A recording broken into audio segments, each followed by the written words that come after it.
তুমি কি জানো, মরচে পড়া রাস্তার ধারে পরিত্যক্ত বাড়িগুলো কেন কখনো ভাঙা হয় না? কারণ সেখানে এমন কিছু থাকে যাকে নড়াচড়া করালে সবকিছু বদলে যায়। একদিন আমি সেই বাড়ির ভেতরে ঢুকেছিলাম। চারদিকে স্যাঁতস্যাঁতে গন্ধ, বাতাস ভারী। হঠাৎ চোখে পড়ল মেঝের ওপর রাখা একটা পুরনো কাঠের বাক্স।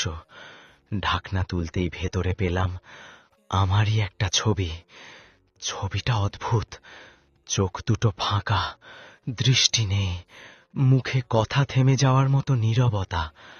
ছবিটার দিকে তাকিয়ে থাকতেই মনে হলো ওটা আমাকে দেখছে।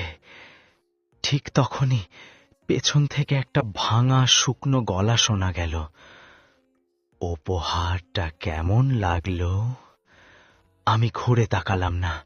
সামনে দেয়ালের আয়নায় দেখলাম আমার খুব কাছে একটা লম্বা অবয়ব দাঁড়িয়ে আছে। মুখটা ছায়ায় ঢাকা, শরীরটা মানুষের মতো হলেও ঠিক মানুষ নয়।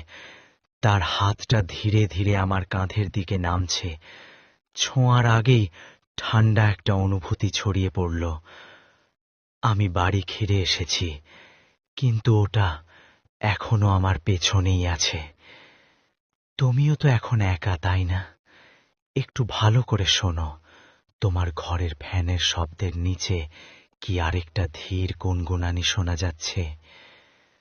ওটা শব্দ নয়, ওটা কাছে